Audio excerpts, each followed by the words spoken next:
This is Julie Shea here with Heart Rhythm TV, and I have a HRS 2023 update.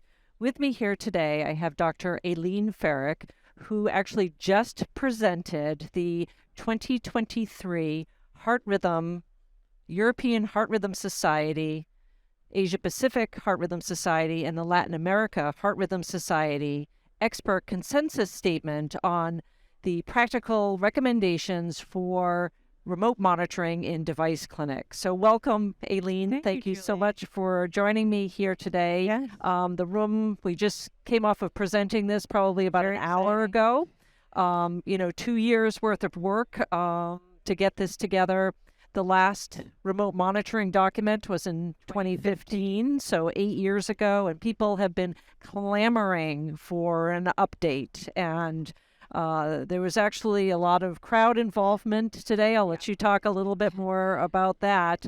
But really a great reception for the paper. So congratulations to you, Dr. Raj, and the team for bringing this to fruition and getting it published. It just got published today, so it is available online. Thank you so much, Julie. Yes, I have to say I've been serving on the Scientific and Clinical Documents Committee for probably the last 4 years, and the first day I walked in, I said, when they were asking about topics for publishing, is that we really need to update the remote monitoring. And first, I didn't get a lot of good response, but then I think it sort of swelled the interest and initiative. And then, 2 years ago is when we really started this process. And I think that the people that it's going to most impact in clinical practice are the allied professionals. Yeah. Because they're forefront and most independently responsible for, especially interacting with patient, the whole patient-centered approach. Yeah. So some of the major announcements for today, right? Yeah, so let's talk a little bit about those. Let's, there was a lot in the paper, right? Let's distill it down to what's relevant to allied professionals at this point. So one of probably the biggest thing I think that came out of this was staffing. Right. So can you talk a little bit about the staffing recommendations that came out of the paper? So one of the big things is that we felt that it really needed to expand beyond just the clinical professional that is responsible for running an efficient remote monitoring clinic. So we emphasize the need to draw in our administrators and non-clinical support to do the 32 tasks that Amber Seiler's article, her study, had said were attached to doing remote monitoring interpretation of interrogations. And so we are emphasizing that non-clinicians should be involved in following these patients, and that they should have dedicated time. How I know in my experience working in a clinic where we did have, say, a secretary who would call the patients and schedule, and then the next thing she's being pulled over to the other side in cardiology, and we're saying you really need to have dedicated time. And so utilizing Amber's study and some other studies that sort of gave us a distribution of the different types of devices, we are announcing as one of the recommendations is the staff to patient ratio will be 3 to 1,000. Yeah. So for every 1,000 patients that you have on remote monitoring, you should have 3 full-time employees. That's correct. Can be non-clinical. That's right. And clinical, a mixture, whatever works for your clinic. But important ratio of 3 full-time employees to 1 to 1,000 patients. Correct. Every 1,000 patients you have. And so much of the emphasis for having an effective program, is what we're saying is this continuous connectivity. And we do, acknowledge that there are patients that have devices that automatically send, but we still have many patients that have to do the inductive monitoring as well. So you need to have people that can, make sure that those patients are connected. And that's thus, you don't need an advanced practice provider to call patients and tell them to be connected. No. So this is some of the things that, a non-clinical person could become involved with. Right. So to that point, talking a little bit about the manufacturers' involvement, because they were part of the paper, that you reached out to manufacturers to get their input about remote monitoring. And, what's their role in helping with disconnected monitors? Right. So currently, as part of what we presented today as well, is that every manufacturer has a different platform, and it can be very confusing to the clinicians, never mind, to the patients, although they're only responsible for their one. So we're saying that we'd love for there to be more of a partnership with manufacturers, with the stakeholders involved with remote monitoring, being the clinicians, the non-clinician team, and the patients. Right.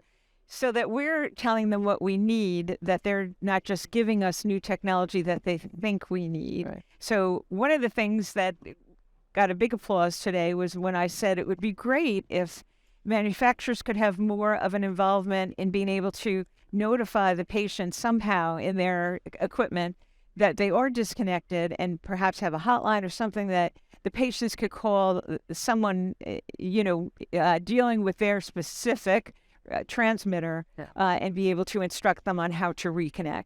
Because nothing is going to be effective unless you have your patients connected. Underpinning of remote monitoring is having the monitors connected, right? So Absolutely. you have to have that. You can't have anything else without that connectivity. That's right. So important. And I would think that, our goal would be to have at least over 90% of your patients that have devices be connected regularly, whether it's continuous or non-continuous connectivity with your clinic. Okay. So to that point, let's move to talk about patient education, because that was another kind of big piece of this, and this ties in with the whole keeping your monitor connected and understanding that. So can you speak to that a little bit? Sure. So I look at it as there's two types of patients as well, right? There's those that are electively deciding that they need to have maybe an ICD placed, or, same thing with pacemakers. So you have the opportunity to see them in the office, and you can even have a shared decision-making on what device they feel most comfortable with, as far as like a download of an app for remote monitoring, or to have the monitor itself. So that's the beginning of patient education, even before implant. That's not realistic for patients who come through the hospital on complete heart block and get their pacemaker immediately. And a lot of them are very much overwhelmed at the whole process of now having a pacemaker, and you're trying to give them more information about home monitoring. Although I like to tell my patients, all part of the package, right? That in the old days, we'd have to sell people on remote monitoring. Now it's just all part of the standard practice. of care. Exactly. Right. It's become the standard of care. That was in our 2015 guidelines, which has come forward with these guidelines as well. But I think so. Patient education in the wound check is very important. Yeah. If if they're overwhelmed in the hospital setting. Exactly. They don't hear things when they're there. So, you got to pick a time that the patient's receptive and repeat it, right? So repeat it. And you know what I like to do? I open up the website and show them. I say, okay, so this is the information that we are getting from your remote monitor. And I think that they have no clue that we're getting all this information. They're always very interested. And I say, so that's the importance of you, staying connected, so that we're getting not just your battery and your leads, but also if you're having any other type of arrhythmia, we're getting all that. So, and that brings me to the next point about alerts, okay? So letting us know about when we have an actionable item, such as they've new onset AFib or something's going on with the patient, that's an actionable item. So let's talk first about alert management, and then moving on to it was Dr. Varma that brought up about the alert-based management of patients. That's a big shift in paradigm. Yeah. So if you can speak to those things. Sure. So the document has a very nice table of the expert consensus on what we felt in each of the different devices, what the level of alert, how it should be programmed, right? So we really feel strongly that it should be based on the type of device, whether it's an ILR, a pacemaker, an ICD, CRT-D, or I'm just losing my train of thought now. And the indication for having the device. Yeah. And so we very nicely outline that in a table for people to be able to refer to. We actually have a whole separate section on ILR programming and managing ILR alerts. It's a whole different animal. That's for sure. And we're acknowledging that has really increased, as everybody knows, the work volume. Yeah. And then we do have recommendations on what we consider high priority alerts. and we have a recommendation on your response to those alerts, acknowledging that every clinic doesn't work 24/7, and sort of, allowing for that Sure. as well as part of these recommendations. All right, and let's just finish up talking. We got a few more minutes here Sure. just to finish up talking About about the paradigm shift. Sure. Talk So about- yeah, Dr. Varma has done a lot of work on the whole idea of not only not having your patients come regularly into the office for an in-office check, but also how often do you really need to build in, remote monitoring? Is it quarterly? And as Dr. Raj was saying, it's quarterly. Why? Because our reimbursement system is built into that process. Right. But Dr. Varma has done and showed the TRUST study, the EQUAS study, I think the In Time study, that you can safely allow your patients to just be followed based on alerts. And that the recommendation in regard to that data from the safety of being able to do that just based on alerts is that patients may only have to come into the office every other year. Yep. And I think he quoted an article from Japan that did show that they are even thinking of increasing that interval to 3 years. But it is a big shift in paradigm because a lot of us, from certainly someone, a throwback like me, remembers And me.